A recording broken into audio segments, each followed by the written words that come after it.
bu Qur'ondagi eng nodir, eng shirin qissalardan bu Ibrohim alayhissalom qissasi. Inshaalloh bu qissa bir necha suhbatimizni oladi va Qur'onda bu qissani qanchalik qadri balandligi mana 25 ta surada Ibrohim alayhissalom haqida so'zlanganligi o'zi bir hujjat bo'ladi. 25 ta surada 73 o'rinda zikr qilingan. 73 ta o'rinda Ibrohim alayhissalom qissasi zikr qilingan. Bu suraning qadri qanchalik balandligiga bir ishora qiladi. Qur'ondagi eng katta qissa Musa alayhissalomning qissasi. Undan keyingi o'rinda Ibrohim alayhissalomning qissasi turadi. U kishi payg'ambarlarning otasi, ulul azm minar rusul bo'lgan ana shu payg'ambarlarning biri, Ibrohim Halilulloh. Qissani boshlar ekanmiz.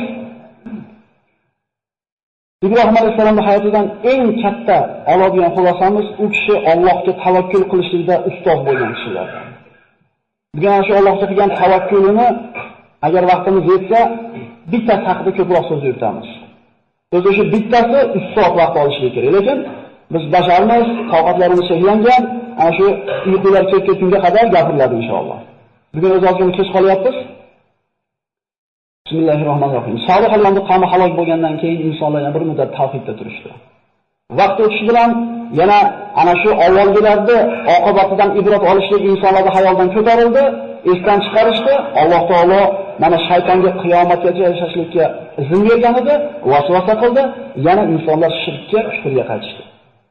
Falastin, Iroq, Misr hamma yerlarda insonlar yana kufrga qaytdilar. Bu safar Alloh taolo payg'ambarlarning eng ulug'laridan bu ulamolar e'tirofiga ko'ra o'zi shunga hujjatlarimga aniq payg'ambar sollallohu alayhi vasallamdan keyingi o'rinda turadigan payg'ambar bu Ibrohim alayhissalom hisoblanadi. Abul Anbiya, payg'ambarlarning otasi.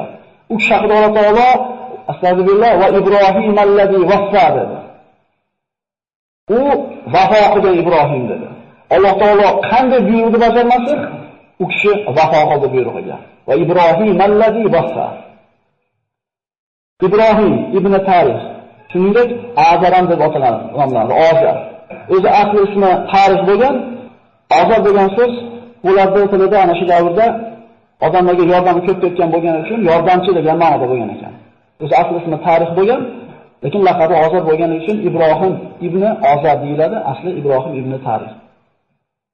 Ibrohim alayhissalomning zikri Qur'onda 25 ta surada 73 ta o'rinda zikr qilingan bo'ldi. Ibrohim alayhissalom Som ibn Nuh sulolasidan. Iroqning shimolida yashardi. Bobil degan shaharda. Bobil shahri nihoyatda bir katta shaharlardan bo'lgan. O'zining zamonasidagi eng birinchi shaharlardan bo'lgan. Va butlarga sig'inishlik mana shu davrga chiqqan bo'ladi. Astagfirullah va qala innama taqattum min dunillahi awsana mawaddata baynikum fil hayatid dunya thumma yawmal qiyamati yakfuru ba'dukum bi ba'd va yal'anu ba'dukum ba'da va ma'wakum an-nar va ma lakum min nasirin. Ibrohim alayhissalom qavmiga aytadiki, albatta sizlar Allohni qo'yib butlarga ibodat qilishni o'qidinglar. Qiyomat kunida biringlar ikkinchilarga kofir bo'lasizlar va biringlar ikkinchilarga la'nat o'qiysizlar. Qiyomat kunida hech kimni tanimaydi. Bu hammamizga aniq bo'lgan narsa. Yawma yafirul mar'u min akhihi deydi Alloh taolo Qur'onda. Kishi o'zini akasidan tonadigan. Otasidan, onasidan, bola chaqasidan tonadigan kun. إذ قال لأبيه وقومه ما هذه التماثيل التي أنتم لها عاكفون قالوا وجدنا آباءنا لها عابدين. İbrahim otasiga va qavmiga qarab aytdiki, bu sizlar sig'inayotgan timsollar, butlar nima? Sizlar e'tikof qilasizlar bularga. Ular aytdilar, otalarimizni mana shu butlarga ibodat qilayotganligini topganmiz va shu narsada davom etib ketyapmiz. Boshqa oyatda Alloh marhamat qiladi, إذ قال لأبيه وقومه ما تعبدون قالوا نعبد أصناما فنظل لها عاكفين قال هل يسمعونكم إذ تدعون أو ينفعونكم أو يضرون قالوا بل وجدنا آباءنا كذلك يفعلون. İbrahim otasi va qavmiga nimalarga ibodat qilyapsizlar deb so'radi. Ular aytdilar, butlarga. Ularga ibodat qilishga davom etamiz. Ibrohim alayhissalom so'radi, sizlar duo qilsalar ular eshitadimi? Yoki sizlarga bir foyda yoki ziyon keltiradimi? Qavm javob berdi, otalarimiz shunday qilayotgan edi, biz ham otalarimiz ishini ota-bobomiz qilib kelayotgan ishlayapti-da, endi biz o'zimizni tilga o'giradigan bo'lsak, demak, bu shirk otalardan meros qolgan. Ibrohim alayhissalom ularni ogohlantirdi. Inson ilohga nima uchun sig'inadi aslida? biror bir ziyonni undan qaytarish uchun, biror bir manfaatni keltirish uchun, biror bir musibatni qo'shishlik uchun va hayotini tartibga keltirib berish uchun Allohga sig'inadi. Lekin bu butlar bularni birortasini qilishlikdan ojiz edi. Bu aloqalar na foyda keltira oladi, na ziyon keltira oladi. Ya'ni ba'zilarimiz hayotimizda shu bir o'rnashib qolgan bir shirkka o'xshagan bir narsalar bor. Tumorga o'xshagan yoki ko'zmonchoqqa o'xshagan. Bular zotida hech narsa qila olmaydi, agar Alloh xohlagan bo'lsa. Shuning uchun Alloh taolo aqlni nimaga bergan? Aqlni ishlatib Alloh taolo tanishlik uchun bergan. Ya'ni bu butlarga sig'inishlik, u narsalardan bir yordam kutishlik, taqana qoqib qo'yish, shunga o'xshagan ishlar bu shirkdan o'zi bo'ladi. Va laqad atayna Ibrohima rushdahu min qabl va kunna bihi alimin. Biz Ibrohimga hidoyatini ato etgan edik, bu haqida xabardor edik, biluvchi edik. Alloh taolo mana Qur'oni Karimda Maryam surasida zikr qiladi. Da'vatni otasidan boshladi Ibrohim alayhisalom. Da'vat birodarlar, Alloh diniga targ'ib qilishlik ko'chadan bo'lmaydi. Rasululloh sollallohu alayhi vasallam vahiyni qabul qilgandan keyin kimdan boshladi? O'zini xonadonidan boshladi. Shuning uchun biz avval birovga bir gapni gapirishdan burun o'zimiz yaxshi amal qilgan bo'lsak, bizdan qiyomatda so'raladigan kishilar bu xonadonimiz. O'zingizlarni va ahli ayolinglarni, bola chaqanglarni jahannam o'tidan saqlab olinglar demadimi Alloh? Agar biz o'zimizga qaraydigan bo'lsak, o'zimizni o'rgicha tarbiya qila olmayapmiz. O'zimizni ustimizda o'zimiz hukmron bo'la olmayapmiz. Endi birovga bir gazani qattiq tortayotgan mahal insof qilaylik. Xonadonimizga qaraylik, namoz o'qimayotganimiz qancha, zikr qilmayotganimiz qancha, televizorda 24 soat chiqmayotganimiz qancha. Sho'g'i o'zi o'zingga o'z deydi, og'rimasa boshqaga o'z deydi. Boshqadan talab qilishdan burun o'zimizning uyimizga qaraylik. Demak, Ibrohim alayhisalom kimdan boshlayapti? Otasidan. Mana shu kitobda Alloh taolo Ibrohimni eslaylar. Vaqtiki u o'zini otasini da'vat qildi va albatta u siddiq nabiylardan bo'lgan edi. Otasiga aytdi: "Otajon, nimaga eshitmaydigan, ko'rmaydigan va sizdan biror narsani nari qilolmaganiga sig'inasiz? Ey otajon, albatta menga Alloh tomonidan ilm keldi, bu ilm sizga berilmagan edi. Menga ergashing, sizga to'g'ri yo'lga yetalayman. Ey otajon, shaytonga ibodat qilmang. Shayton Allohga, Rahmonga osiy bo'lgan edi. Ey otajon, albatta men sizga Rahmon tomonidan alamlantiruvchi azob kelishidan qo'rqaman va shaytonga do'st bo'lib qolishingizdan qo'rqaman." E'tibor bering. Otajon, otajon, otajon. Ud'u ila sabili robbika bil hikmati wal maw'izatil hasana. Parvardigorining diniga hikmat bilan, chiroyli ma'ruza bilan da'vat qiling. Idfa billati hi ahsan, fallazi baynaka va baynahu adawatun ka'annahu waliyyun hamim. Alloh aytadi Qur'onda: "Fattaqulloha va yu'allimukumulloh." Allohdan sizlar qo'rqinglar deb, hamma o'zini o'rgataman. Hamma o'zini o'rgataman. Biz juda ko'p hayotdagi muammo kamchiliklarimizni o'zimiz hal qilayotgan odamlarga o'xshaymiz-da. Sahobalar Allohga tamomiy taqvo qilganligi uchun Alloh taolo har qanday ishni o'zi o'rgatdi. Subhanalloh. Biz Allohga suyanishlikni, Allohga tavakkul qilishni bilmayapmiz. Alloh taoloni tanimayapmiz. Siz bilan bir kishining o'rtasida adovat bo'lsa, deydi Alloh taolo, u bilan yaxshi muomala qiling demayapti. Eng yaxshi muomalani qiling deyapti. Hasan demayapti, ahsan deyapti. Yana tilda tushungan birodarlarimiz farqiga bo'ladi. Eng go'zal muomalani qiling, shunda siz bilan adovatlashib yurgan kishini o'zingizga eng yaqin do'st bo'lganligini ko'rasiz deyapti. Hadis. Qilamizmi shuni? Shuning uchun o'rtamizda ana shu adovati bor odamlarning soni ozayishidan ko'payib boryapti. Alloh taolo o'rgatyapti bu yerda. Otajon, otajon, otajon deyapti. Shuning uchun birodarlar, aka-ukalarimizni, opa-singillarimizni namozga yoki bir taqvoga targ'ib qilganimizda hikmat bilan savdogar odam o'zini ana shu qo'lidagi tovarini o'tkazish uchun nima qiladi? Kelgan xaridorga girdi kapalak bo'ladi. Injirligini ham ko'taradi, sassiqligini ham ko'taradi. Faqat maqsad nima? O'tkazib olishda. Sizdan xuddi savdogarning bittasisiz. Ana shu jannatda biletini taklif qilyapsiz shu odamga. Mana shu uchun jannatga kirasan degan narsa.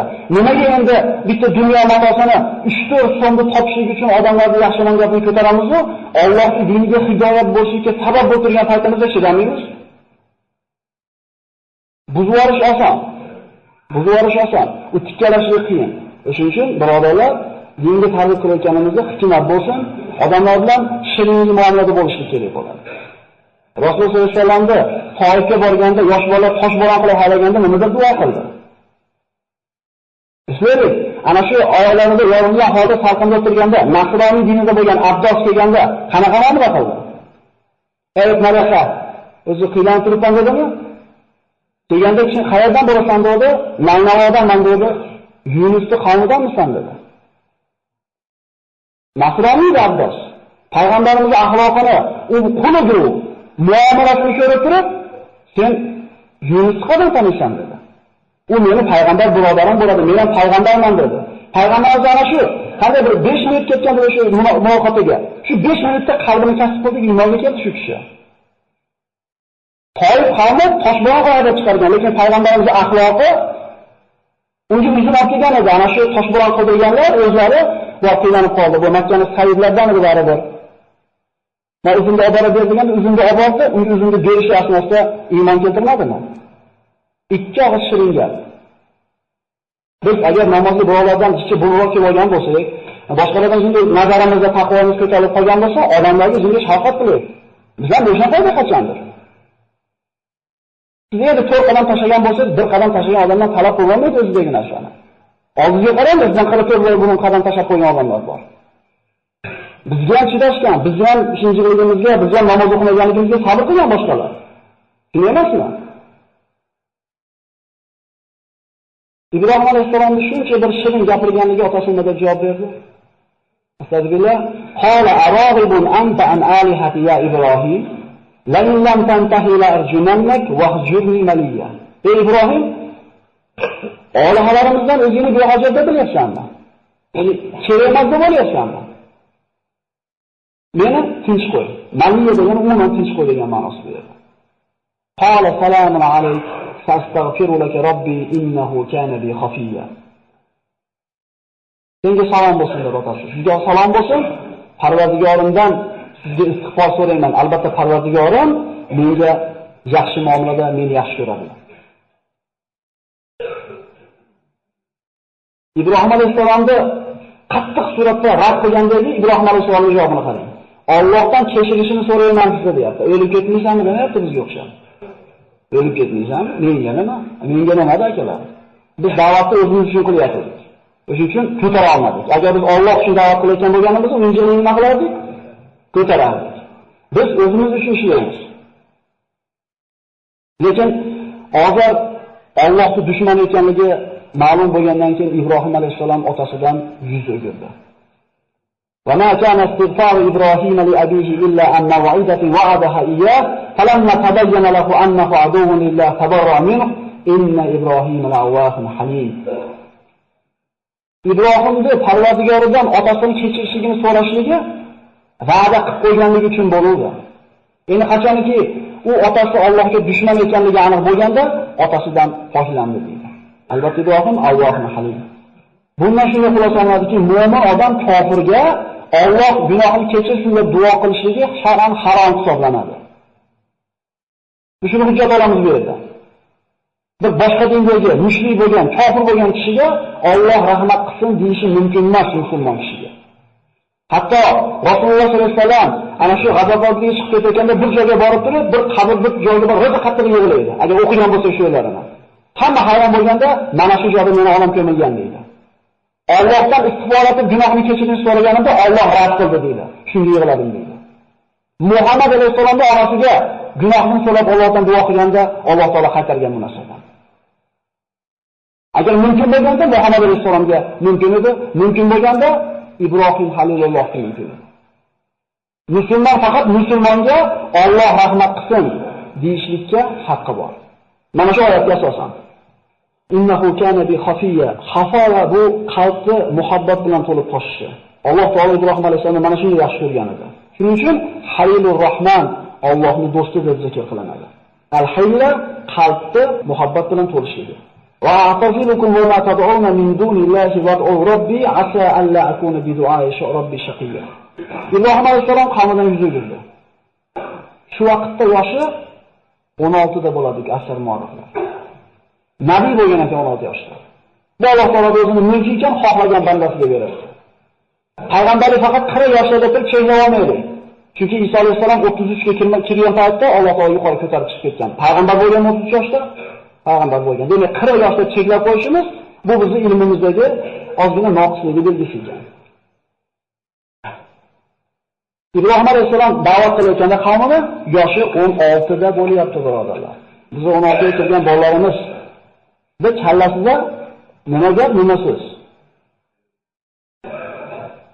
Biz nima bilan to'g'izgan bo'lsak, ularning kallasini shu 16 yoshgacha shunaqa bilan to'lgan. 3 litrli bankaga nimani solsangiz shu bilan to'ladi. Agar siz to'g'izmasangiz, to'g'izib ketyapti ko'chadan. Hech kim uyda so'kinmaydi akalar. Qayerdan o'rgandik so'kinishni? Ko'chadanmi? Ana shu bankasiga, ana shu kallasiga biz kerak bo'lgan so'zlarni yozib o'sha papkalarni to'ldirib qo'ymasak, ko'chadan to'ldirib olyapmiz. Biz bolalarimizni jismini, kiyimini, qonini to'g'rishligi bilan boshidagi toni bilan ovora bo'lyapmiz-ku, ana shu qalbi bilan ovora bo'lmayapmiz. Ibrohim alayhisalom nima qilishni o'ylay boshladi. Tabiiylar va tallahi la aqidanna asnamakum ba'da an tuwallu mudbirin. Ana shu shirkda asli manbai bo'lgan butlarni yo'q qilishni qasd qildi. Mana nozik bitta joyi shu bo'ladi, xulosa qilamiz. Ya'ni shu butlarni sindirib olsa, odamlar butga sig'inmaydi, orada yashaydi, birodarlar. E'tiboryapti? Qasam Allohga dedi, sizlar bo'sh qo'yib qo'yganinglarda butlaringlarni parchalab tashlayman dedi. Buni yashirib o'tirmadi, oshkora aytdi. Ba'zi mufassirlar maxfiy qilgan deyiladi. Yo'q, Alloh taolo mana shu oyatga qaraydigan bo'lsak, oshkora aytganligi ma'lum bo'lyapti. Allohga qasam, sizlar butlaringlarni xoli qo'yganinglarda men sindirib tashlayman dedi. O'zi odatda ularning butlarxonasida hech qachon butlar yolg'iz qolmasdi. Subhanalloh, insonning aqli bir zoya bo'lsa shunday bo'lar ekanda. Butlarini oldiga ovqatlar daftarga qo'yishardi. Ertalab qo'yib, kech payt barakatli qilib berishdi butlarimizni ko'tarib ketishardi. Alloh taologa ekan o'sha davrda yashaganimizda biz ham shuni to'g'ri yashab ketsak kerak edi. O'shunga ham sanoatlimizmi Alloh? Qavm mana butda oldi hech kim qolmas, bo'sh qoladigan holati yo'q deb aytdik. Qavmga bayrami bo'ladi. Ana shu bayramda ular butlarni tashlab shaharning tashqarisiga sayr qilgan chiqib ketishardi. Va ovqatlarni qo'yishdi, sayr bo'ladigan kun tashlab chiqib ketishdi. Ertaga hayit degan kuni qavm kechqurun tayyorgarlik ko'rish boshlab chiqib ketishdi. Ibrohim alayhisolamga qarashuvda tayyorgarlik ko'rmadi. Ibrohim nimaga sen tayyorgarlik ko'rmayapsan deganda hayotidagi birinchi yolg'onni gapirgan. Bu ham Allohning ikkinchi to'shqamiz. Yozib qo'yasizlar. Men dedi osmonlarga qarab dedi, ertaga kasal bo'lib qolishimni bildim. Men sizlar bilan chiqa olmayman dedi. Va laqad atayna Ibrohima rushdahu min qabl va kunna bihi alimin. إذ قال لأبيه وقومه ما هذه التماثيل التي أنتم حاكفون قالوا وجدنا آباءنا لها عابدين. yuqorida aytilgan mana oyat. Qasas surasida Alloh marhamat qiladi. فنظر نظرة في النجوم فقال إني سقيم فتولوا عنه مدبرين. Yulduzlarga qaradi Alloh taolo, men kasalman dedi. Qavm uni holi qo'yib chiqib ketdi. Qavm Ibrohim alayhisolamni tashlab chiqib ketgan paytda Ibrohim alayhisalom butlarning oldiga qo'lidan shu boltani yoki boshqa bir asbobini olib bordi. Butxonada hech kim yo'q. Faragha ila alihatihim faqala ala ta'kulun ma lakum la tantiqun faragha alayhim darban bil yamin. Butlarga qaytdiki, yolg'iz qolgan butlarga yemisizlarmi? Hech kim javob qaytarmadi. Nimaga gapirmayapsizlar? Va ana shu qo'lidagi narsa bilan ularni urib, parcha-parcha qildi. Alloh taolo mana boshqa oyatda marhamat qiladi: "Faja'alahum juzadan illa kabiran lakum la'allahum ilayhi yarji'un." Ularni parcha-parcha qilib tashladi, faqat kattasini qoldirdi. Undan kelib so'rashliklari uchun. Ana shu katta butni bo'yniga qo'lidagi boltasini yoki ana shu asbobini ilib qo'ydi. Qavm qaytib kelgach ko'rishdi, faqbalu ilayhi yazifun. قالوا من فعل هذا بآلهتنا إنه لمن الظالمين. Ular uchun eng bir musibatli ish bo'ldi. Ular necha yuz yillardan beri iltimos qilib kelayotgan butlari parchalanib ketgan va butlari o'zini himoya qilishga qodir bo'lmadi. Bizi butlarimizni, bizi olihalarimizni kim bunday qildi? Albatta u zolimlardandir. Shunda aytishki, "Qalu sami'na fatan yadhkurukum yuqalu lahu Ibrohim." Ibrohim degan bola ana shu butlarni sindiraman deb tahdid solib yurar edi. Ibrohim qilgan bo'lsa kerak deydi. Demak, oshkora aytganligi mana shu oyatdan aniq bo'ladi. Bekitmaganligi. Ta'tu bihi ala ayunin nas la'allahum yashhadun. Okelinglar, odamlar ko'rsin, muhokama qilaylik. Bobil ahlini hammasi Ibrohim alayhisalomni muhokama qilishlikka jamlanishdi. Ibrohim alayhisalomga shu kerak. Da'vatni yopiqga tuzmoqchi bo'ldi. Vaqtdan ozgina bir ehtiyot qilgan ma'noda oyatlarni tarjimasini aytib ketaman. Oyatlar yozilgan. Agar bir hujjat kerak bo'ladigan bo'lsa, kelasiz ko'rsatib qo'yamiz inshaalloh. Shu vaqtda tejashli niyatida o'zbekchasini aytib ketaveraylik. Ular aytishdi, "Ey Ibrohim, bularni sen tashaladingmi?" Ibrohim alayhisalom aytdi, "Yo'q" dedi. "Mana bu kattasi qildi" dedi. Nima bo'lyapti? Ikkinchi marta yolg'on gapiryapti. Birinchi yolg'on ham Alloh uchun bo'lyapti. Ikkinchi yolg'on ham Alloh uchun bo'lyapti. Uchinchi yolg'on ham Alloh uchun bo'lgan, lekin qo'rqar ekan qiyomat kunida. 3 marta yolg'on gapirgan aniq, 3 marta soni ham aniq. Biznikini soni aniq bo'lmagandek.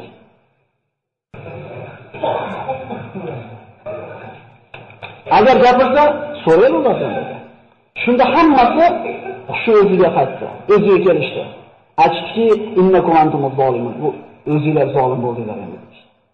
Ya'ni gapirolmagan butga sig'indinglarmi? Demak, sizlar o'zingizlarga o'zingizlar zulm qilgan bo'ldinglar. So'ngra boshlari yerga oqdi deydi. Ya'ni aqllari pastga oldi.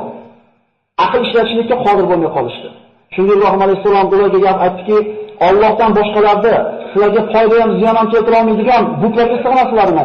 Uflaysizlarga" dedi. Va sizlar ibodat qiladigan narsalarga ham uf dedi. Shu deganimizni tilda akalar. Aql yurgizmaysizlarmi dedi. O'zingizlar yasab olgan butlarga sig'inasizlarmi? Alloh sizlarni yaratgandi-yu, sizlar nimalar qilib yuribsizlar? Bizga bu savol. Vallohu xalaqakum va ma ta'malun. Alloh sizlarni yaratdimi? Yaratdi bizni. Qul sizlar dedimi? Dedi. Va ma xalaqtul jinna val insa dedimi? Dedi. Sen qulsan banda, ibodat qil, rizqi meni zimmamga dedimi? Biz nima qilib yuribmiz? Ulamolar aytadi, bandani shajoblanarli deydi. Alloh o'zini kafirligiga olgan narsani inson o'z rejasiga oladi-da, rizqini o'zining yerga tashlab qo'ygan ibodatni Allohga qaytarib qo'yadi deydi. Bunday bo'lganida buni aytib qo'yishyapti. Rizqi meni bo'limga sen ibodat qil desa yo'q deyapti. Men rizqini topmayman, ibodat qilmaganimni kechirasan deyapti. Alloh sizlarni yaratganda nima qilyapsizlar deyapti Alloh. Shuncha hujjat, shuncha dalil, shuncha ochiq mantiqni ko'rib ham qavm o'jarlik qildi. Ularda ana shu olihalarning sinib ketishligi o'zi eng katta ish edi, lekin shuncha narsadan keyin ham ular iymonga kelishni xohlashmadi. Qalbun alahu bunyanan falquhu fil jahim. Ibrohim alayhisalom bilan tortishlikka majol topsholmay qolgandan keyin, hujjat dalil bilan yengolmagandan keyin kuch ishlatishdi. Kuch ishlatishlik botil taraf tomonidan bo'ladi. Mutahamlik qilasiz-ku, yengilib qolayotganingizni aniq bo'lganda. Mushk ishga tushirasiz. Ya'ni bular ham mana shu hujjat dalil keltirishdan ojiz bo'lgandan keyin aytishdiki, unga bir bunyon qilinglar-da, uni o'tkir qitinglar dedi. Ibrohim alayhisalomni himoya qiladigan birorta odam yo'q edi. Mana bahsimizning eng bir manzil joyi ekanlar. Buyurildi. Butun Bobil ahli, katta, kichik, erkak, ayol, yosh, qarisi o'tin jamlashdi. Birorta odam yo'q Ibrohim alayhisalomga qo'ylar endi, yosh ekan deb qo'yadigan. Lekin Ibrohim alayhisalom xotirjam. Ana shu toshlarni yig'ishib bir hovuz qilishdi. O'tinni to'plashdi. Butun bir shahar ahli to'plab, olgan o'tin qancha bo'ladi? Juda katta bir binochalik o'tin bo'ldi. Tandirga qo'zg'ayotgan paytingizda to'rtta cho'pni ko'proq tashlab olsangiz, dalati yonsa 1-2 metr berib turishga to'g'ri keladi. Bu yerda hamma qo'zg'ayotgan, vallohu alam. Endi butun vodi tashlab olsangiz qana bo'lardi. Endi mana shu binochalik o't yongan paytda uni oldiga qancha darajada yaqin kelish mumkin? yaqin kelamaganligidan, o'tni kattaligidan manjani olib kelishdi. Ya'ni ana shu qadim zamonlarda qasrlarga tosh uloqtiradigan asbobda arab tilida manjaniq deydi. Ibrohim alayhisolamni oyoq qo'lini bog'lab, ana shu manjaniqni kapkiliga o'tkazishdi. Birorta odam yo'q, qo'yiladi deydigan. Ibrohim alayhisolam xotirjam. Shunda Rasululloh sollallohu alayhi vasallam mana Imom Buxoriy rivoyat qilgan hadisda aytadi, Ibrohimni ana shu Allohga uloqtirishayotgan paytda o'qigan duosi: Hasbunalloh va ni'mal vakil. Allohning o'zi bizga kifoya. Faqat unga suyanamiz. Unga tahdid qilishmayapti, unga qo'pasa qilishmayapti. Hozir o'tga uloqtirib olishi aniq. Birorta yordamchisi yo'q. Lekin qalbning holatini ko'ring. Tavakkul tamomiy. Hasbunalloh. Bizning ishimiz Allohning qo'lida. Ya'ni Allohga aytgandan boshqa narsa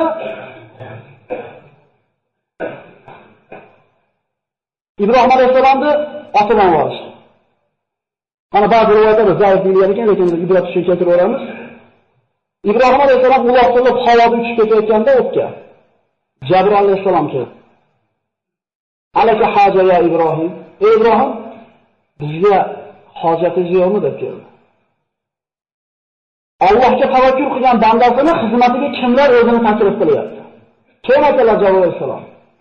Shadidul quva akalar. Lut qavmini qanotini uchi bilan to'ntarib qo'ydi yerga. Mana shunga qudrat egasi, Alloh yaratgan mahluqotning eng ulug'i bo'lgan Jabroil alayhisolam bizga xizmati yo'qmi deb kelyapti. U istamoqda kim yordam berar ekan, qayerga borsam ekan demaganida, Allohga topshirib qo'ydi o'zini. Bunaqa bandasini Alloh tashlab qo'ymas ekan. Ibrohim va Ibrohim allazi vafa deyapsiz. U vafo qilgan Ibrohim edi. Mana shu o'rinda vafo qildi. Ibrohim alayhisolam shunga qarabki, sizga nima dedi? Sizga hojatim yo'q. Kimga so'rayapti? Yana rivoyat keladi. Yomg'ir farishtalari ham zaif ibrat uchun aytamiz. Yomg'ir farishtalari Allohdan izn so'raydi. Parvardigor Ibrohimga o'tib ruxsat ber, yomg'irni yog'dirib o'chirib qo'yapti dedi. Kimlar xizmatiga o'tyapti, kimlar himoyasiga o'tyapti? Jabroil alayhisolam javob berdiki, sizga nima dedi?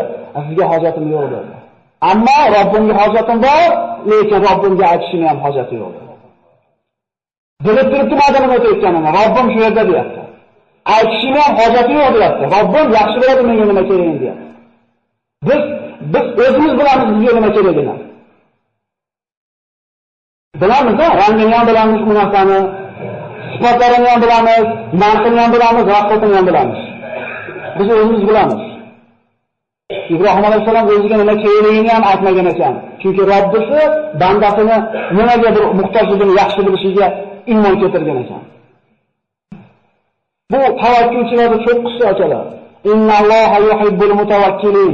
Alloh tavakkul qiluvchilarni yaxshi ko'radi. Bizda shunaqa tavakkul bormi? Shuni suyanadimizmi Allohga? Tavakkul nima? Qo'lingizdan kelgan rizq sababini qilib qo'yasiz, endi kelishingizga Allohga tashlab qo'yasiz. Alloh aytgani bo'ladi. Iloji bo'lsa yolg'on gapirishingizga harakat qilasiz deganingizda, ona ketgandan keyin Allohga tashlab qo'yadi, demak bu onasi ekan. Yolg'on gapiringiz oldini yig'laysiz, chunki demak rost gapirsam ham oladi ekan degan. Natija nima qoladi? Biz yolg'on gapirganimiz uchun boyib, rost gapirganimiz uchun kambag'al qolmaymiz. Bu rizq masalasi bu.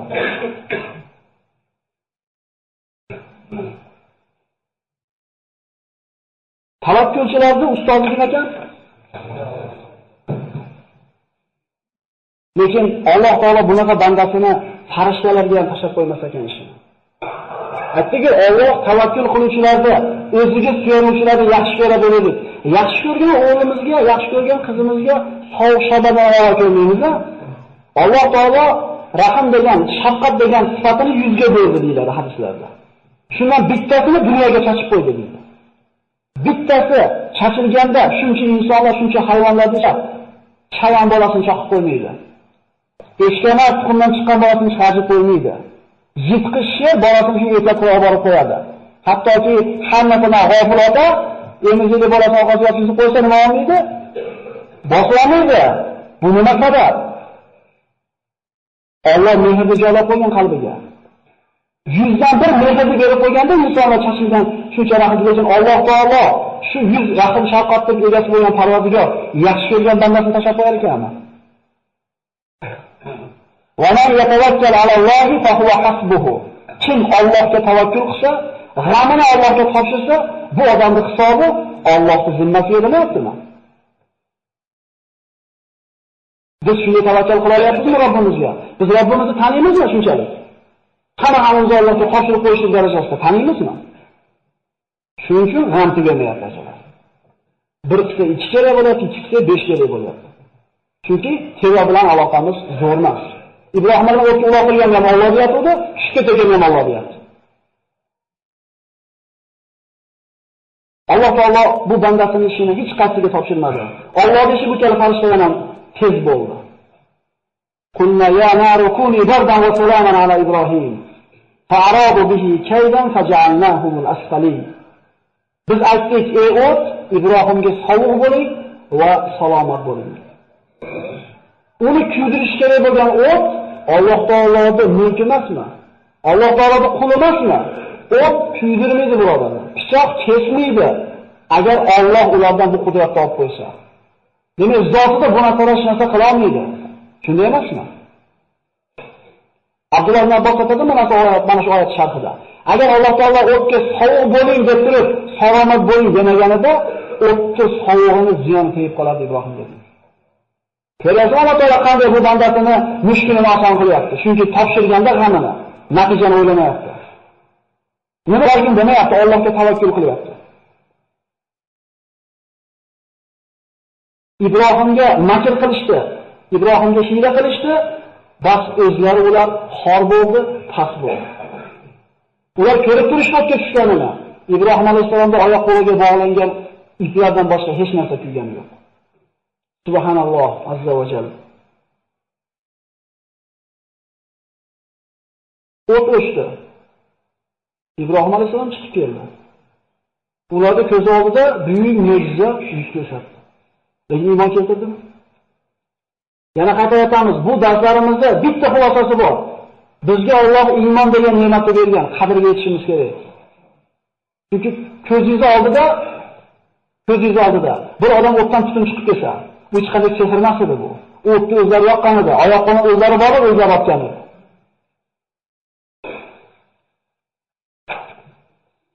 Ibrohim alayhisolamning ba'zi rivoyatlarda keltiriladi, hayotning eng lazzatli kunlari deydi. Mana shu dunyoda olovda bo'lgan lahzalarim deydi. Chunki Alloh taolo sovuq qildi o'tdi va ne'mat qilib berdi. Jannat bog'iga tushib qolmadimi?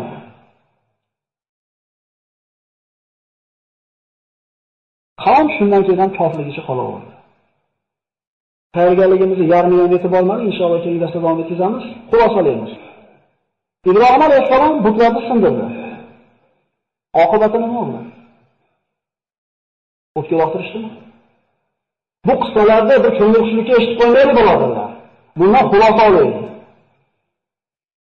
Musa alayhisalom bitta yahudiy nimani Misrlik qibtiyni bir shafaloq qilib o'ldirib qo'ydi. Nima bo'ldi? Qavmini tashlab chiqib ketdimi? Ibrohim alayhisalom but tushuntirib qo'ydi. Nima bo'ldi? O'tga uloqtirdimi? Alloh taolo bizga o'rgatyapti. Ey musulmonlar, bir ishni qilishdan burun oqibatini o'ylaylar. Agar shu qiladigan ishlarda oqibatida ziyon keladigan bo'lsa, qilmaylar deyapti. Tushunarlimi? Odam alayhisolamning bir rivoyatda bir chiroyli farzandlar qilgan 5 ta nasihati bor ekan, shu bilan tugatamiz inshaalloh suhbatimizni. Odam alayhisolam mana shu vafot yaqin bo'lganda bir rivoyat ekan, endi bu ham ibratlanadigan. Farzandlarini yig'ib turib aytgan ekanki, ko'zi og'lashgan birodamga qimillab olsanglar, xonalanib uyqu yosiladi. Mana bir shirin joy keldi-da.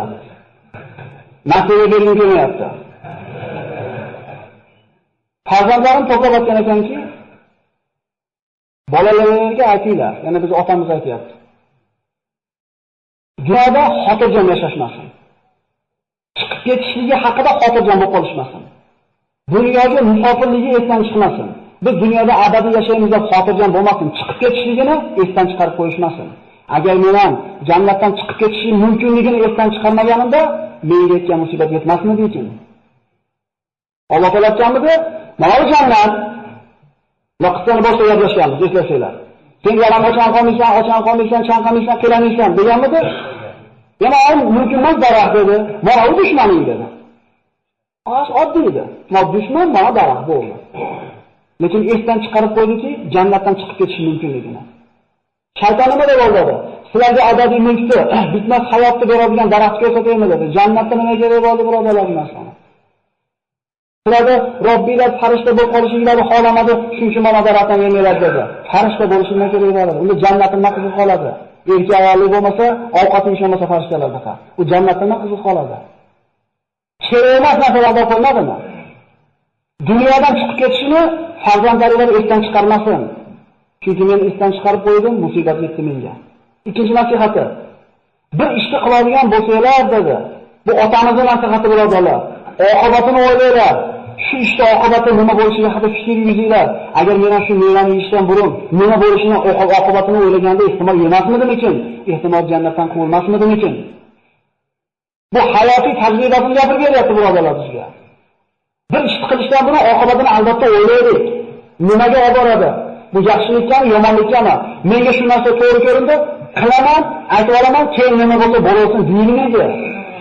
Rasululloh sollallohu alayhi vasallam bu ishlarni qilgani chiqarsini. Rasululloh qodir edi, Hamzaga bor Abu Jahl o'ldirib keldi ishlikka. Umarga qodir edi aytishlikka bor, Abu Sufyon bo'g'ib qo'ydi ishlikka. Buyurdimi? Rasulullohga ergashmaymizmi? Musulmonlar qancha aziyat ozod chekkan bo'lsa ham sabr qilmadimi? Alam tara ilal ladina qila lahum kuffu aydiyakum aqimus solat.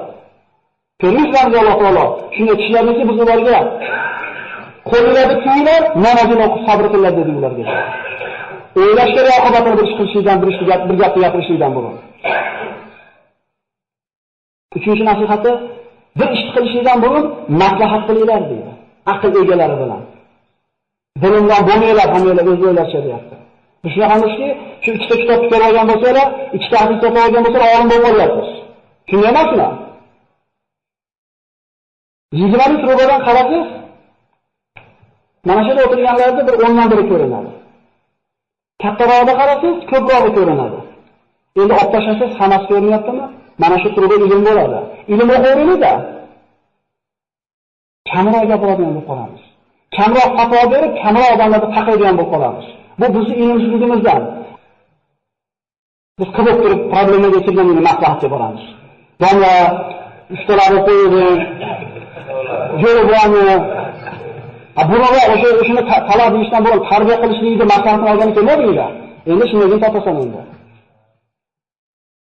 To'rtinchisi, ayollaringizni havoyi nafsiga ergashmanglar.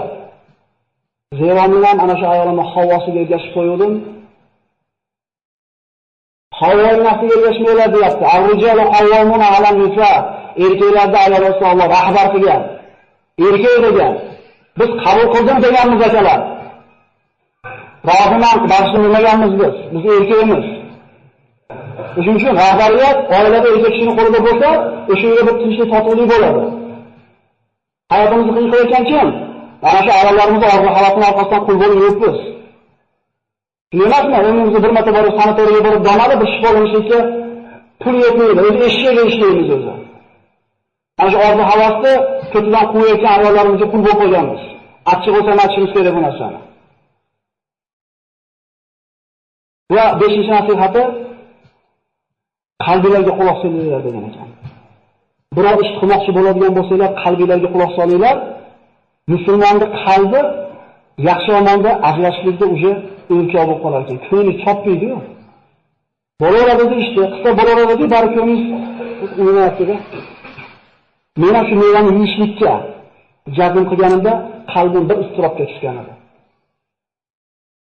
Bu harom narsaga qilishlikda qalbga quloq solinmaydi. Aral ishga desiz, qalbingiz xuddi unga emas. Mumkin bo'lgan ishlarni qilishlikda qalbga quloq solinadi. Tushunarlimi? Buni 5-nasihat. Bir ish dunyodan chiqib ketishdan chiqarmaydi. Ikkinchisi, bir ish qilishdan va oqibatini o'ylaylar. Uchinchisi, maslahat qilinglar.